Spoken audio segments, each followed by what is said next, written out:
Good morning. This lecture is related to the free fall. Normally, the first question is what is the free fall? हमें पता है कि whenever any object is in our hand and suppose उसको अगर हम धीरे से अगर छोड़ दें तो हमें पता है कि the object is normally moving towards the earth. वहाँ पे हमने कुछ नहीं किया है, सिंपल उसको पुट अप कर दिया, means we are not giving any velocity to this object. So whenever any object is released near the surface of the earth, तो उस टाइम वो with acceleration towards the earth move होता है and the movement is due to the influence of the force of gravity. Here the magnitude of acceleration due to gravity is, we know that the value is normally denoted as small g. और ये जो g है उसकी value भी fix होती है, that is equal to 9.8 metre per second square. जैसे हमें एग्जांपल में दिया है कि neglect air resistance. So whenever there is no air resistance, so we know that the acceleration is constant and such a movement, such a motion is normally known as free fall. यहाँ पे हम normally कहते हैं कि अगर हम कहीं से भी एक ऑब्जेक्ट को अगर फ्री फॉल करवाते हैं तो जो वो हाइट होती है, that height is very very less compare to the radius of the earth. तो उसकी वजह से हम ऐसा कह सकते हैं कि जो ग्रेविटेशनल एक्सेलरेशन है फॉर दिस हाइट वो कांस्टेंट रहता है. So here g can be taken to be a constant value, and that value already I told you, that is 9.8 meter per second square.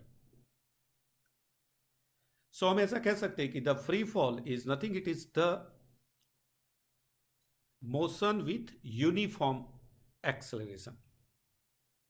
यहाँ पे जो जैसे हमने कहा था कि मोमेंट यहाँ पे कहाँ पे हो रही है, तो वर्टिकल मूवमेंट है. हमारे पास टू टाइप्स की मूवमेंट होती है. One is a horizontal. Horizontal में हम एक्स एक्सिस पर ही उसको एज्यूम करते हैं. Whenever horizontal movement is there, मैंने आपको कहा था कि अगर हॉरिजॉन्टल मूवमेंट है तो हम वहां पे ऐसा कह सकते हैं कि suppose this is the x axis,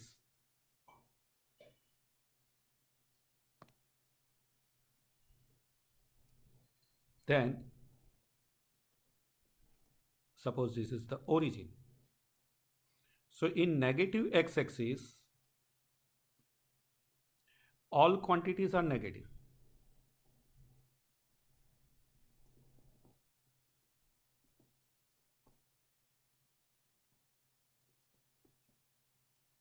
In positive x direction, all quantity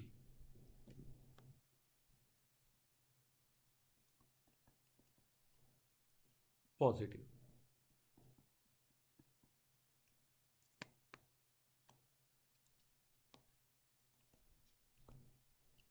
उसी तरह से अगर वर्टिकल की बात की जाए तो हमें पता है कि इन वर्टिकल डायरेक्शन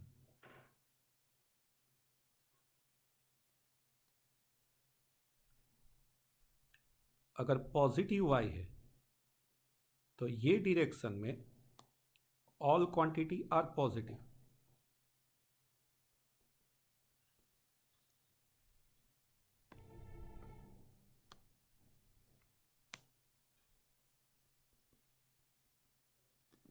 और अगर नेगेटिव डायरेक्शन में है, नेगेटिव y डायरेक्शन में, all quantity are negative.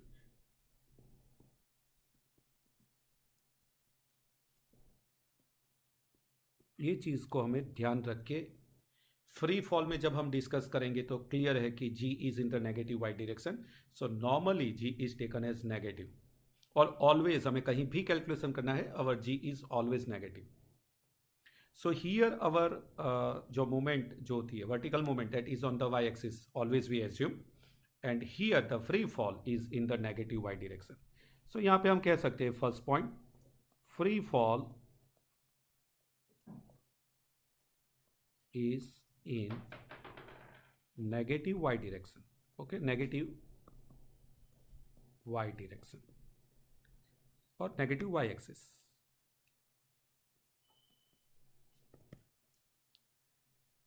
And that's why a is always minus g minus 9.8 metre per second square.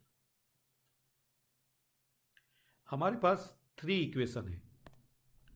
जैसे पहला है v is equal to V naught plus A T,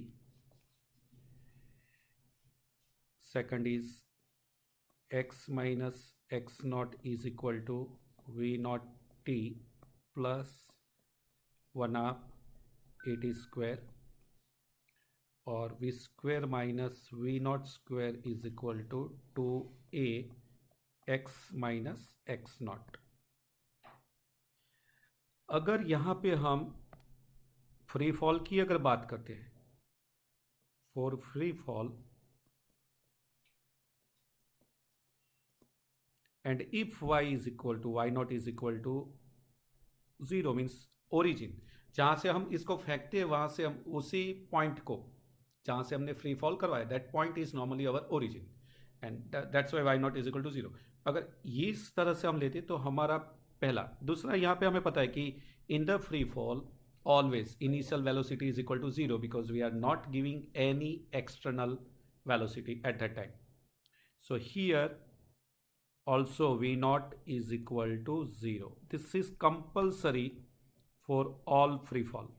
v naught is always 0. अगर हम यहाँ पे ये apply कर देते हैं तो अब हमें यहाँ पे क्या मिलेगा? तो अगर हम ये अप्लाई करते हैं तो हमें पता है कि सर यहाँ पे मिलेगा v इज इक्वल टू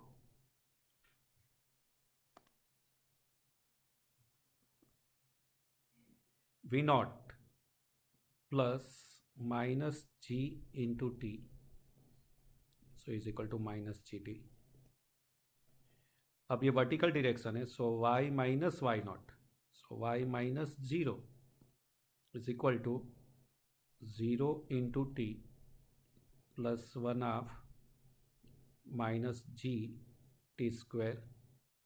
सो यहाँ पे हमें पता है कि जो y है that is also in the negative direction अगर हम फ्री फॉल करवाते हैं, so this is also negative। so मैं यहाँ पे साइन सिंपल चेंज कर रहा हूँ,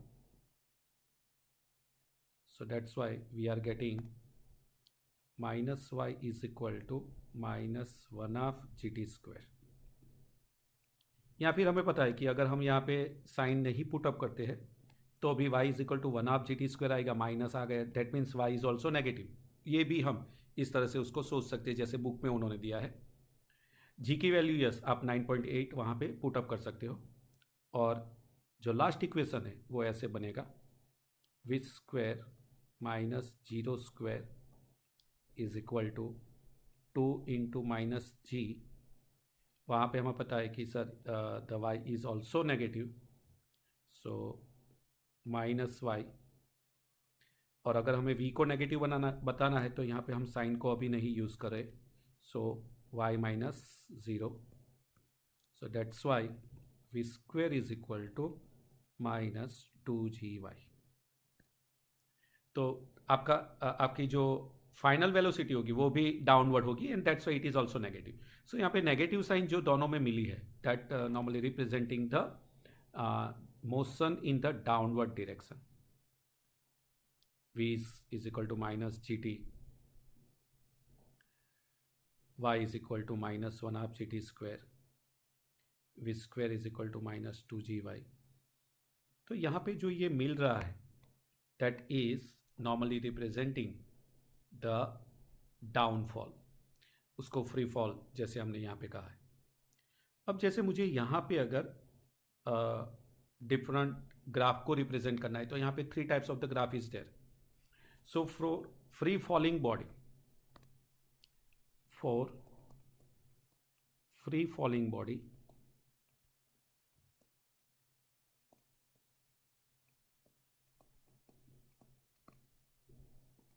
पहला जो ग्राफ है that is AT graph.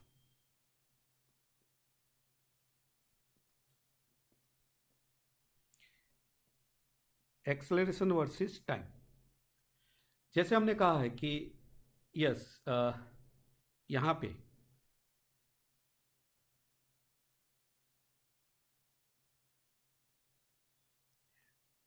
Negative ही मिल रहा है, that means in the negative Y direction, so हम ओनली फोर्थ क्वाड्रेंट को यूज कर रहे हैं यहाँ पे।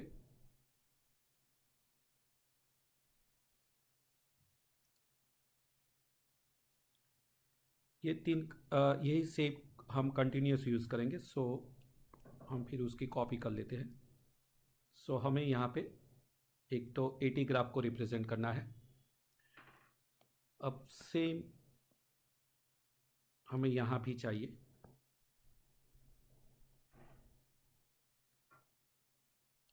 सो नाउ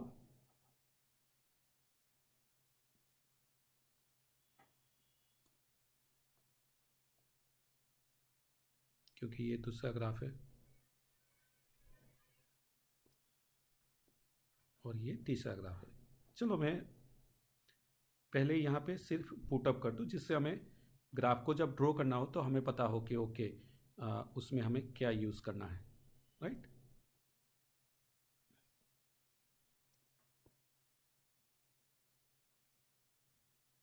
चलो, सो हमारे पास 3 graph is there. One is 80 graph. हमें पता है कि sir on the x axis we are taking always time, so here t t is always second, और यहाँ पे yes acceleration it is metre per second square. हमें पता है कि हमारा जो यहाँ पे एक्सेलरेशन है दैट इज द फिक्स 9.8। तो अगर हम यहाँ पे अगर काउंट करें कि this value is suppose -5, this value is -10, this value is -15। यहाँ पे अगर टाइम को ले ले 1 सेकेंड, 2 सेकेंड, 3 सेकेंड, तो हमें पता है कि sir that value is always constant, और वो वैल्यू 9.8 डेट मीन्स 10 के करीब आएगी। सो हम -10 के करीब एक लाइन को ड्रॉ कर देते हैं। So that is the constant acceleration. This graph is normally representing constant acceleration. Now जो सेकंड ग्राफ है दैट इज वीटी ग्राफ। हमें पता है कि सर यहाँ पे डिसेलरेशन है, here it is a time, here it is a velocity, it is in meter per second। हमें पता है कि अगर डिसेलरेशन है और कांस्टेंट एक्सेलरेशन उसमें हमें रिप्रेजेंट करना है, तो slope of the graph is negative whenever t is equal to 0। Yes, initially जब वो स्टार्ट होता है तो वेलोसिटी, इनिशियल वेलोसिटी 0 होती है। सो हमें पता है एक ओरिजिन से हमारा ग्राफ शुरू होगा, और constant graph always straight line होता है। सो यहाँ पे हमें एक स्ट्रेट लाइन को रिप्रेजेंट करना है। So this is the VT graph for free fall body. And third one that is XT graph, position time graph. यहाँ पे again this is t in second and this is the displacement या distance in metre. हमें पता है कि अगर accelerative motion है और अगर उसका एक्सटी ग्राफ हमें रिप्रेजेंट करना है, then that XT graph is always curvature. तो यहाँ पे इसका अगर ग्राफ काउंट किया जाए then this graph is in this way, इस तरह से हमें कर्वेचर मिलेगा। इसको अगर हम ज्वाइन कर दें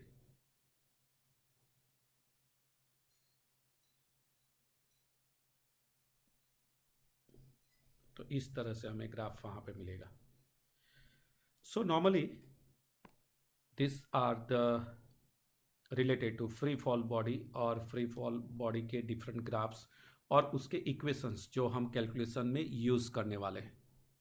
सो यहाँ पे हमारे पास 3 ग्राफ है, variation of acceleration with time, variation of velocity with time and variation of distance with time. हमें तीनों तीन को यस याद रखना है। कहीं पे हम अगर शॉर्ट क्वेश्चंस है तो इसका हम यूज उसमें कर सकते हैं। Thank you.